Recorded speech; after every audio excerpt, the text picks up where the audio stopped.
Hello, everybody. Welcome. Welcome to our Polluters Pay Launch. Hello. Hello. Are we awake? It's early. We're awake. Can you hear me? Oh, you can't hear me. Yeah, it's on. You just have to speak. Okay. I can speak louder. I'm really good at speaking loud. Okay. Welcome.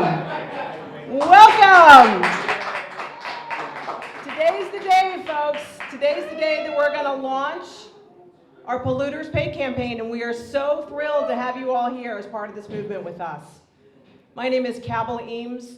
I work for Better Future Project with 350 Mass and Communities Responding Against Extreme Weather. I am so thrilled to be here. I am honored to be able to introduce the people to you here today that I have. If you all want to just start to come in, we've got some great speakers for you today, but most importantly, we have our lead sponsors here with us who have introduced, who have taken the step that we all know, we've all been thinking in our minds that those that cause the problem should be the one who pays for the damages. It's been said for years. It's finally happening. It's happening in Massachusetts, thanks to Representative Steve Owens and Senator Jamie Eldridge. So I'm going to pass it off to Representative Owens. Great. So thank you all for coming out to the Commander's Mansion at the Watertown Arsenal today for a discussion of our bill, which is H872 and S481, an act establishing a climate change superfund and promoting polluter responsibility, or the Polluters Pay Act. I want to thank, in particular today, I see a number of our city councilors are here in the audience. We have Councilor at Large Caroline Bays and Tony Palumba, District B Councilor Lisa Feltner, and District C Councilor Vinnie Picciarelli. Anybody else that I missed? Wave if I didn't see you. All right, great. Well, the principle of polluters pay is very simple, right? Those who make the mess should be the ones to clean it up. And the bill that we've proposed is simple as well. It would impose a fee on the largest emitters of greenhouse gases in Massachusetts that would go to a climate resiliency superfund. These would be polluters like Shell Oil, whose profits doubled in 2022 to $42 billion. Just to put that in perspective, if you bought, let's say, a new mid-sized sedan for about $25,000 every single day since the building of the Egyptian pyramids, that'd be about $40 billion. So that's the scale of profits that we're talking about. And ExxonMobil recorded a record $56 billion in profits last year. ExxonMobil, by the way, forecasted how climate change would cause global temperature rise as long ago as the 1970s. Their private research predicted how burning fossil fuels would warm the planet, even as the company publicly denied that link. So these companies have gotten away with polluting our air with greenhouse gases, knowing the consequences. This bill requires that big polluters pay a fee based on their share of historic emissions that would go to the DEP for the purposes of Climate Change Adaptation Superfund. In the Superfund model, dealing with pollution, it works. We're here at the Watertown Arsenal because this is an example of a Superfund success story. We'll hear from former town councilor Susan Falcoff. The EPA added the Arsenal to the national priorities list, designating it as a Superfund in, I think, 1994. And cleanup activities removed contamination and demolished a nuclear reactor, which was over in there, not very far from where we are right now. But right now, the former Arsenal is once again an engine of growth for Watertown, with the Arsenal Yards development down the street, the Arsenal on the Charles here, all leading the way. And a climate resiliency superfund, it can do the same for the areas most impacted by the devastating effects of climate change. We know that storms are going to be more serious as sea levels rise. Shoreline erosion and storm surges will impact our coast. Rising temperatures, shifting rainfall patterns are likely to increase the intensity of both floods and droughts. So we estimate that polluters pay will raise about $10 billion over the next 10 years, which would all go to climate adaptation projects. That would include infrastructure projects like seawalls and stormwater improvements, making defensive upgrades to our roads, our bridges, our subways, our transit, improving grid infrastructure so it can handle the transition from fossil fuels. Environmental projects like wetlands and forest restoration or invasive species management as patterns move and species move elsewhere. But also cleanup projects after storms. Estimates show that a hurricane in Massachusetts could deal up to $76 billion in damages, not to mention the potential loss of life. So this is our chance to prepare the Commonwealth for the inevitable. This bill is designed to hold those responsible for extreme weather events accountable, further allowing cities and towns to prepare and, most importantly, protect their residents. And with that, I'd like to pass it to my Senate partner. I have the privilege of not only working on this bill with Senator Eldridge, but several other great climate bills. And we are also co-chairs of the legislature's Clean Energy Caucus, myself in the House and Senator Eldridge in the Senate. Senator.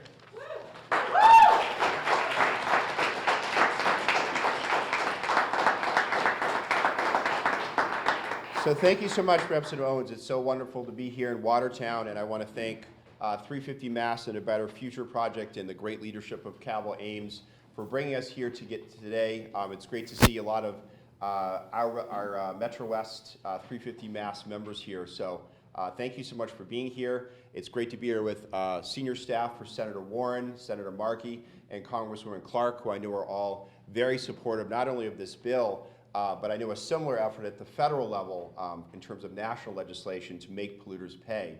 And as Representative Owen noted, the bill, An Act Establishing a Climate Change Superfund and Promoting Polluter Responsibility, will make polluters pay.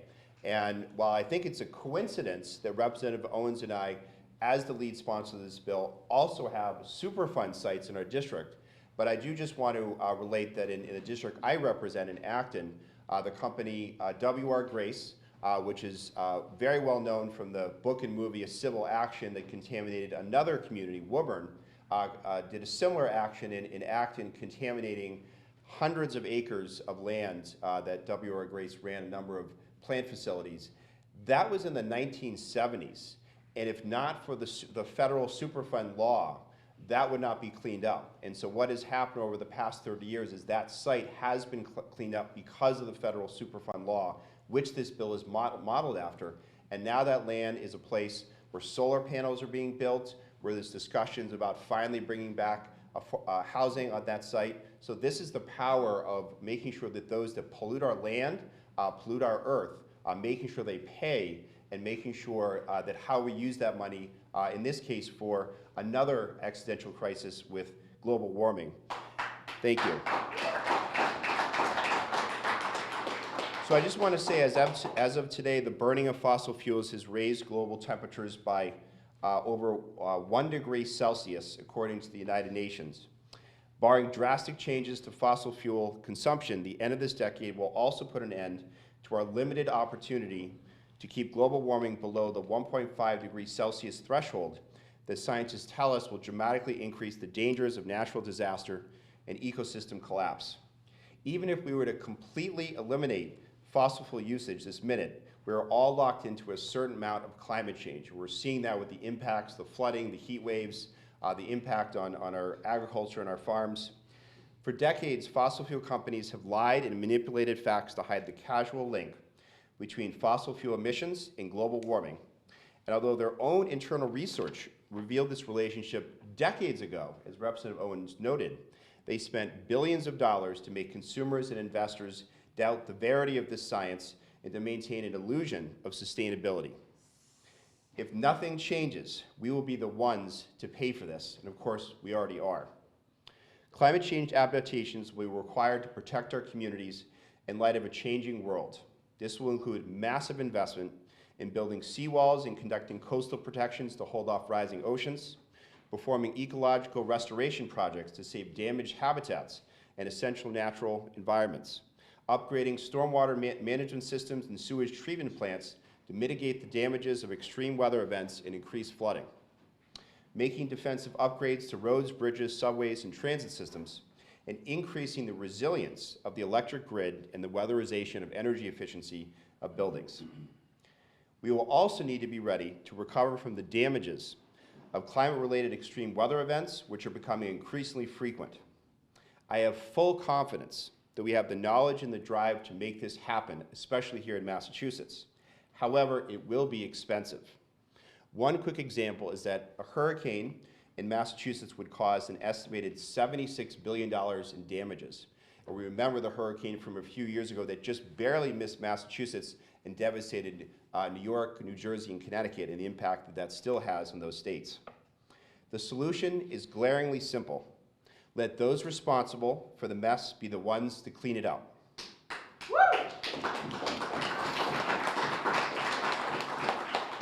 An act establishing a climate change superfund and promoting polluter responsibility will require the largest oil and gas companies who profited off the greenhouse gas emissions we are now struggling with to repay our communities through a climate superfund, which will be used to finance climate adaptation projects. This is especially essential for environmental justice communities who have been harmed by big fossil fuel companies to a much greater extent, and we're still having those protests at the State House, at the East Boston substation, at the Weymouth gas compressor station, so we're seeing these impacts directly. They have historically faced more pollution and environmental degradation than other communities across the board. This bill emphasizes correcting this inequity and requires 40% of the funding to directly benefit environmental justice communities. Much like how big tobacco companies lied for decades about the high health risk of their products, sacrificing lives to cancer, emphysema, and addiction for the sake of their own profit, large fossil fuel companies who even use the same marketers as big tobacco have become rich at the expense of our planet and our well-being. And again, we know that the ExxonMobil and other fossil fuel companies have known this for decades, the negative impacts on our climate. So I want to conclude and say, is just as big tobacco companies were forced to settle for billions of dollars with state governments for the harm they caused to citizens' health, it is time for large fossil fuel companies to make reparations and give us the resources we need to adapt to our changing climate. I am deeply proud, thank you. I am deeply proud to stand with you all today to truly do something about climate change. One of the comments we have, one of the discussions we have at the State House, especially with the Clean Energy Caucus, is that there are so many great bills, there's so many great initiatives going on at the State House, but without dedicated revenue sources, it's very difficult to actually make real change to directly impact communities. So I'm deeply proud to stand with you all today to do something truly positive about climate change. It's a pleasure to work with 350 Mass, Our Climate, and especially the young people who I know will be speaking later today, committed to this cause. It is, of course, those who are youngest and those not yet born who will bear the greatest brunt of climate change. So to conclude, I'm reminded of a Dr. Martin Luther King quote. He said, quote, "A lie cannot live. Until we hold the people responsible for our climate crisis accountable for the outcomes of their deceit, their lives continue to live and shape our collective future. When we are chosen to facilitate, we end the lies and enable our communities to build a strong future capable of sustaining our difficult and changing reality." It's an honor to stand here with you today, and I look forward to passing this legislation this session. Thank you.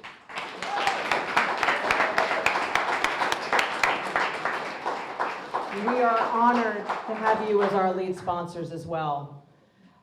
Next, I want to introduce Susan Falkoff. She was a Watertown City Councilor for 14 years.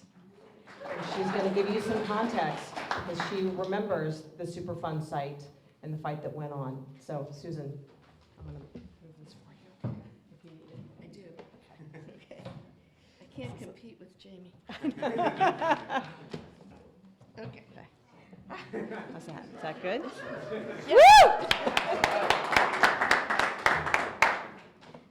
Thank you. Thank you so much to Steve and Jamie for all your work on this and your leadership in the legislature. So we are all standing today on land that was formerly sacred to the Pequawset Indian tribe and subsequently so polluted by the U.S. Department of Defense that it became a Superfund site. But not without a fight. In 1989, the Conservation Law Foundation initiated a friendly lawsuit, our favorite oxymoron, against the EPA because Defense Department sites in New England were overdue to be scored for possible Superfund listing. Our activist group, Watertown Citizens for Environmental Safety, and many of the original members are here today. We became a party to the lawsuit because we had standing, and in 1984 we made the list. 1994, it's a typo. Superfund status came with resources that allowed us to transform this former military site that was surrounded by barbed wire into a thriving public space. We were on the national priority list, and we became a priority. We had the advantage of federal oversight, meaning that where federal standards were higher than state standards, we were now mandated to the higher standard. The Mass Department of Environmental Protection was at the table, but then, as now, they were vastly under-resourced. Superfund status made it a priority for DEP as well. EPA provided resources for public participation. Our activist group obtained a technical assistance grant to help us make sense of the many documents that were produced while evaluating the pollution and selecting a remedy. We had a seat at the table. The how and when and how much a cleanup will be is not ordained, it is negotiated. I'm especially proud that we fought for and won the right to see documents in draft form before they were too final for us to have meaningful input. The Army came to trust that if we were given a seat at the table, we would act responsibly. The Watertown Arsenal Superfund site was delisted in 2006. The polluter paid for cleanup of the contamination it had left behind. Woo!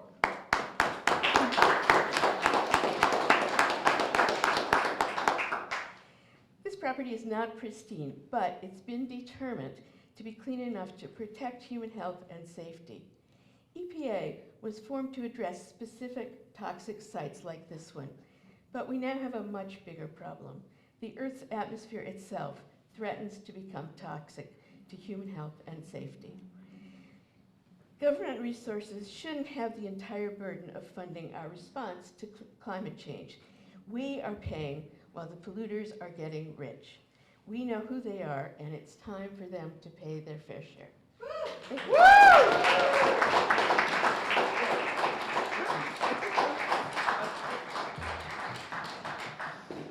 Yes, thank you so much, Susan. Next, I want to introduce the Avengers team, as I like to call them. The regional directors team. We are truly honored to have with us today Liam Horseman, come up. And Allison Huntoon, come up. And Wade Blackman. Liam is from Senator Markey's office. Allison is from Senator Warren's office.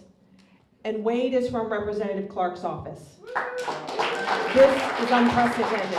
We have the federal support to pass this bill. So I'm going to have Liam come up and give some remarks. Followed by Allison and Wade. Yes. Good morning, everyone. It's great to be here with you today. Want to again thank Senator Eldridge and Representative Owens for introducing this bill, as well as for Cabell and the whole 350 Mass team for their friendship and their work on climate action across Massachusetts, as well as the other coalition members here, without whom none of this work would be possible. Mass Power Forward, Our Climate, and Massachusetts Youth Coalition. So here's the statement from Senator Markey.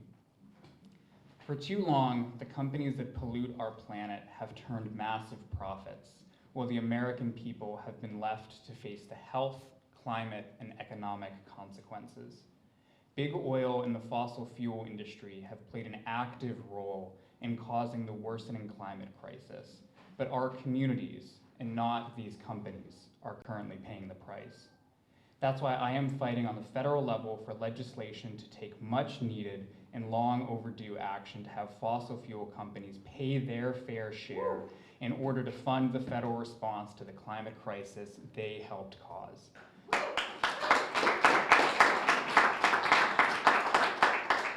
I look forward to continuing to work to advance climate priorities and environmental justice with advocates all across the Commonwealth.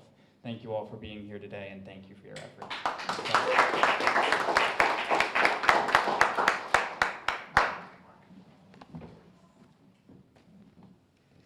Hi everyone, I'm Allison Huntoon from Senator Elizabeth Warren's office. Thank you all for being here. I'm glad to share a statement from Senator Warren. Good morning. I wish that I could be in Watertown with all of you today to celebrate the efforts of the legislators and advocates who are pushing us closer to a cleaner and greener Massachusetts. It's time to talk about holding companies accountable for their role in the climate crisis. Corporate polluters should pay for the consequences of their actions, not leave them for communities to clean up. At the federal level, we've seen the critical impacts of the EPA's Superfund at work. And as we continue to address the needs of our communities across Massachusetts, I'm glad to have such strong partners at all levels of government. Thank you to Senator Eldridge and Representative Owens for their leadership in the fight for climate justice, and to everyone fighting for a sustainable and equitable Massachusetts. Thank you. All right. Good morning. My name is Wade Blackman. It's my honor to be here on behalf of Congresswoman and Democratic Whip Catherine Clark, along with my colleagues in the federal delegation. It's really exciting to be here on talking about greening our communities on the greenest of all days. But I want to thank Senator Eldridge, Representative Owens, two outstanding champions on Beacon Hill who are working every day to ensure that the Commonwealth treats the climate crisis with the urgency it deserves. And I'm especially grateful to be back here in Watertown, a community that has been a leader for the Commonwealth on how municipalities can address climate change right now, here at home. And Congresswoman Clark has recently taken on a new leadership role in the Democratic caucus, and she's committed to using that platform to fight for the future of our Commonwealth and our planet. We know how much is at stake. Climate change is the existential threat of our time. It's going to require an all-out response at every level of government. We look forward to partnering with you in this effort to reduce pollution, invest in renewable energy and sustainable technologies, and finally addressing long-standing issues of environmental justice in our communities. Thank you for your leadership, your partnership, and thank you for inviting us to be part of this event today. Thank you.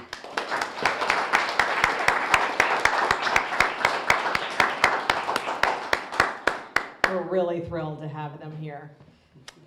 So next, I'm going to introduce some young people from Massachusetts Youth Climate Coalition who are fellows for our climate. Yes. Took off school. One took off school today, so yes. Yeah. You guys want to come up? So I have Tina Nguyen here, and I have Lana Tuffle as well. They're going to give their remarks about why they're supporting this legislation, but also it's going to be hard. I've read what they're going to say, and it got me choked up. So come on up, Tina and Lana.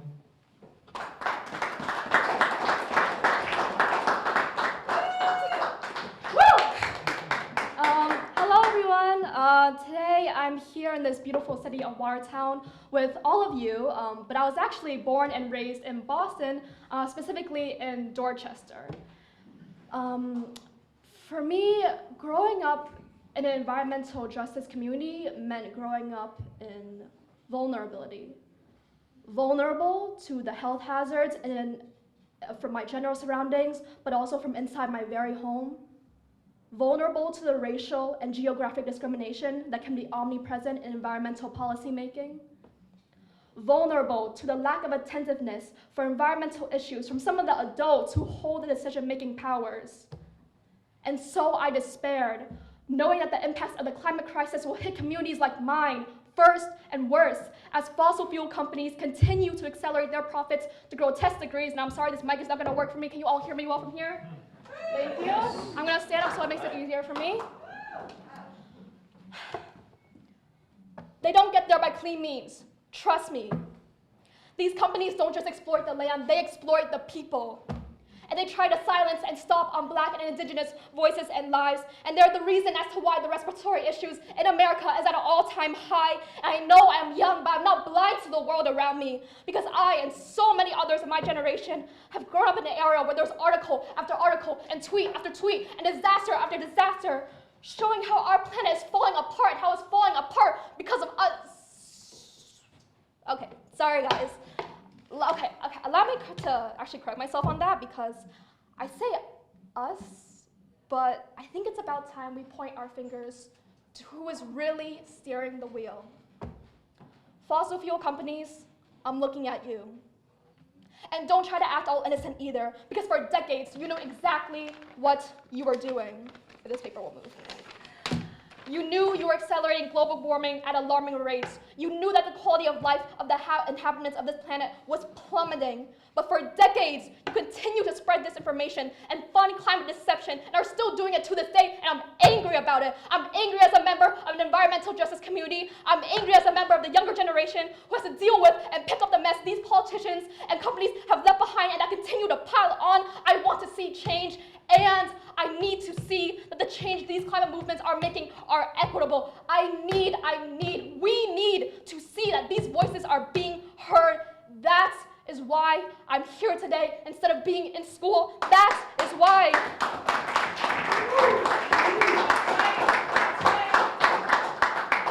That is why I'm choosing to support the campaign to make polluters pay. Woo! Woo!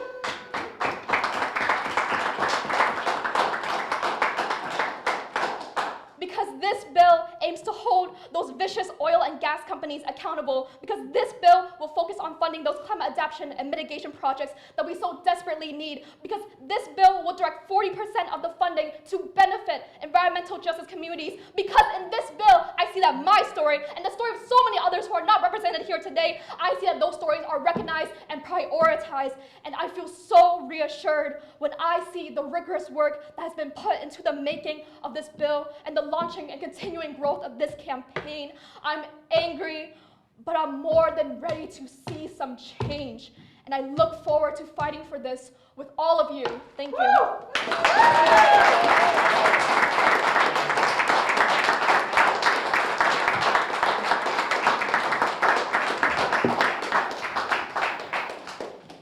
I think that deserves another round of applause.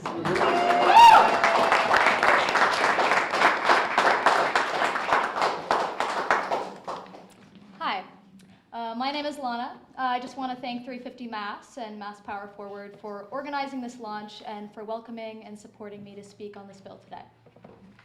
Uplifting youth voices is so important, and I'm happy to see organizations recognizing that intersectionality and acting on its importance.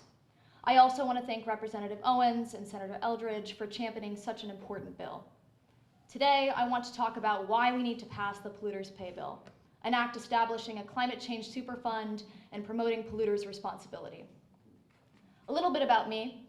I'm currently a student at Brandeis University, a fellow for Our Climate, a member of the Massachusetts Youth Climate Coalition, a lifelong resident of Watertown, a graduate of Watertown High School, a relatively new voter. I'm also a daughter and a sister, and perhaps most pivotal to where I am right now, I am a young person trying to navigate my future under the weight of the climate crisis. For some of us in Massachusetts, climate change doesn't always feel close to us. It can feel like a far-off disaster that doesn't need to be a priority when other glaring issues are staring us in the face. But this is an illusion. We know that we are in for serious levels of flooding, extreme heat, drought, and severe weather, the likes of which we have never seen before. Now we are on the other side of a pandemic, one that has shown us just how unprepared we are for disaster. With the efforts the climate crisis requires of us, we need to be prepared to pay every penny to mitigate and adapt to these foreseeable climate disasters. And as the pandemic has also showed us, we must be flexible and ready for the unforeseeable as well. Often, people associate climate organizing with advocating for individual change, which, while this is an important part of norm shifts around sustainability, it is not our biggest concern in terms of climate change. I can change my diet and my lifestyle, but no change I make will ever come close to the changes private corporations could make to slow climate disaster. This bill takes a big step. this bill takes a big step towards holding corporations accountable for climate change. By generating $75 billion over 25 years from the profits of the biggest greenhouse gas emitters, the Polluters Pay Bill would help Massachusetts prepare for the impacts of climate change. It would allow us to adapt to the crisis we're in and do it on the dollar of those who have caused it.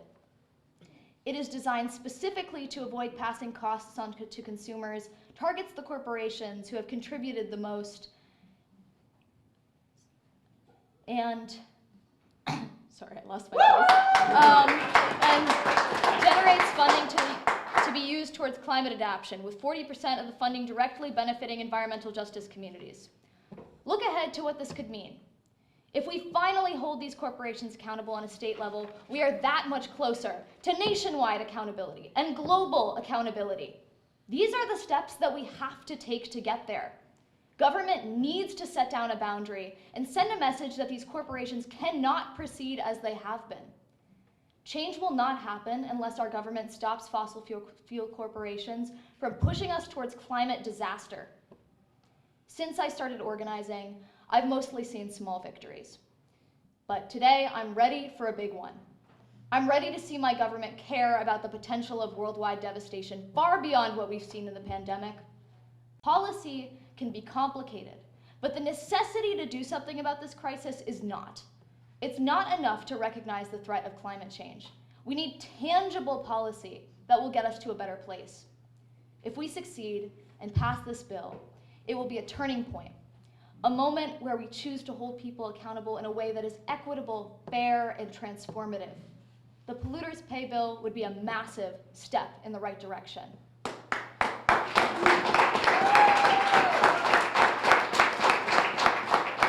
I am a young person, and I'm here today because I have the opportunity to have my voice heard. Even though I'm now the ripe age of 20 years old, on the brink of being taken seriously for what I have to say, I still sometimes feel like a child with no power, confused why our futures wouldn't be prioritized over corporations. I'm here today to do what is within my power to support this bill. What will I tell my children and grandchildren about the choices we made for their futures? I hope that standing up here will be a pivotal moment that I remember, when I advocated for something that I cared about and it actually happened.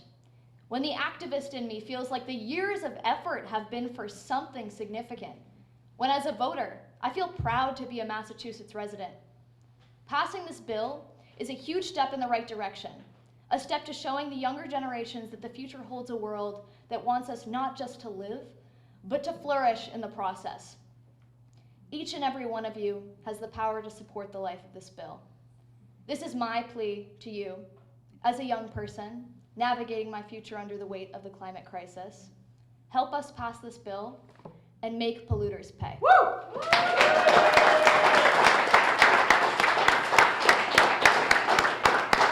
I told you. They were really great. So this concludes our press conference here today, but it does not conclude the campaign. The campaign has just started. It has just started. It starts today. And I want to thank you all for being here. I want to thank our speakers. And I want to encourage people to join this campaign. We cannot do this without you. This is not a drill. We are running out of time. Therefore, it is time to make polluters pay. There are signups. We're going to be socializing. We're going to be hanging out. We're going to be eating food together and talking about how we get this passed, because we will. Thank you all so much.